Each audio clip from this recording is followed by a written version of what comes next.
Hey Helldivers, SagePen here, and in today's video, I'm going to be going over the second best warbond and third warbonds you should be buying after you buy the Democratic Detonation warbond.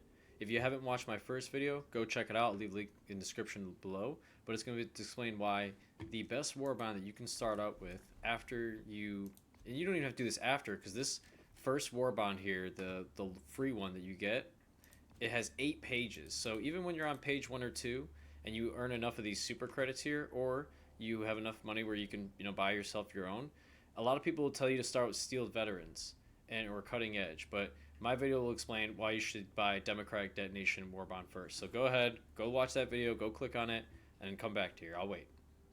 All right.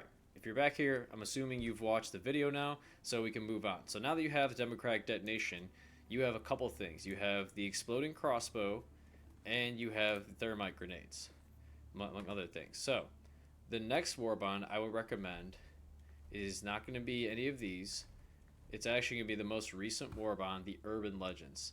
Now we're going to break down why, and we might even compare and contrast these videos. So grab a snack. We're going to go into it. So I'll even cover, if you stick around to the end, what warbond to buy right after this one.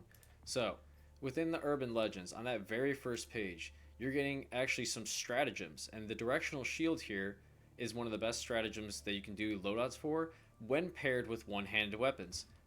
Sage Pen, what's a one-handed weapon I could use? Well, I'm glad you asked. Since you are a smart cookie like you are, and you bought the Democratic Detonation Bond, you now have the exploding crossbow, which is a one-handed weapon. So, you pair that exploding crossbow with the directional shield, you now have a great build where you can block yourself against the automatons like this and shoot them not with a pistol, but with the best one-handed and best weapon against the bots, the crossbow. You then get to pair that with a melee weapon. This melee weapon is also one-handed. It stuns and can kill devastators as well as the elites against the Illuminate, and it actually does extremely well against the bugs since they're horde based. So you rock this with the shield and the crossbow, you now have a sick build. Pair that with the armor, the siege ready passive is actually one of the best passives, and it's very general. So this passive you can pair really with any faction. And right now it is bugged as of the making this video. I don't know if this is intended, but as of now, the increased reload speed of primary weapons and increased ammo capacity of primary weapons also affects certain support weapons. It affects anything that really doesn't have a backpack. So we're talking all machine guns, HMG, light LMG, and stalwart. It affects the laser cannon. It affects the flamethrower, and I think the rail cannon as well. So right now that is a bug, but it does help. So you can rock the light armor. On the second page, you have the heavy armor set. I actually love rocking this for the Illuminate mainly, but you can use it really with any faction. And then the booster is actually pretty good. It's not S tier, but it is actually situational. But for the situations it is used for, it actually shines very well. So right next to it, you see a turret, the Flame Sentry, brand new turret, also amazing for all types of horde like bugs or Illuminate.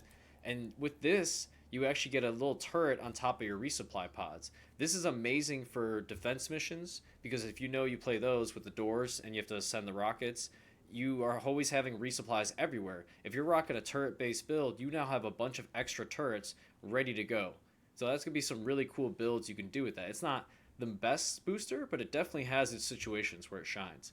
Like I said, the Flame Sentry is also very good. It's extremely good against probably the bugs and the squids the most. And then the last page, this is probably the most important. The anti-tank emplacement right now, in my opinion, is the strongest stratagem in the game.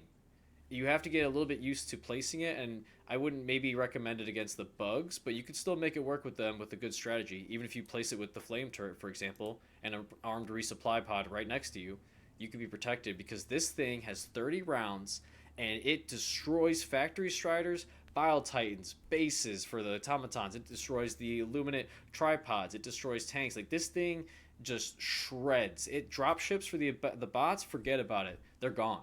Like you get 2 people on this, and it's just the game's on easy mode. I don't know if they're gonna nerf it. I hope they don't. But right, I think they won't because even though it is extremely strong, the counterplay is you have to place it correctly, so you're not blocked off by walls and you have a good angle to shoot everything. And also, too, things can swarm you if you don't have someone protecting you. So that's probably why it's going to stay as powerful it is. So once you learn how to use this, it's amazing.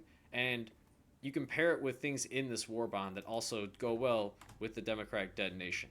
Now, since you stuck around for this video and you're a smart cookie, I'm going to talk about why the next Warbond I would pick would be Viper Commandos. And it's solely for, not this, not that at all. The drip is amazing, I'll say that. But the peak physique armor passive is what you want, because this is going to increase melee damage by 100%. And if you remember, we now have melee weapons. So you increase your melee damage by 100% and pair it with this stun lance, you're going to be doing some damage. And then you also have a heavy armor set, which I'm wearing right now. And what a lot of people don't know is that when you use a heavy armor set, it actually increases the passive more than the passive on a light armor set. It's a little known trick. So medium also does a little bit more, but heavy is the best. There's a medium version of Peak Physique also in the Superstore rotation, so if you want to just buy that, you can do that without getting this Warbond, to be honest. However, you will be missing out on the booster, and this booster is probably one of the best, if not the best booster outside of Hellpod Space Optimization. When you get stimmed, it increases your health as well as your movement speed, and you basically become Sanic and start running around like a madman for 5 seconds with free stamina on top of better health. You pair this with Medkit, and it's crazy effective. You pair it really with anything, and your team will love you. You can really help out your whole team and yourself with this thing. So, that would be my recommendation after you bought Democratic Detonation, because you listened to me and you're a smart cookie. You then buy the Urban Legends. After that, you can go with Peak Physique and the Viper Commandos, or grab the Peak Physique version of the Superstore.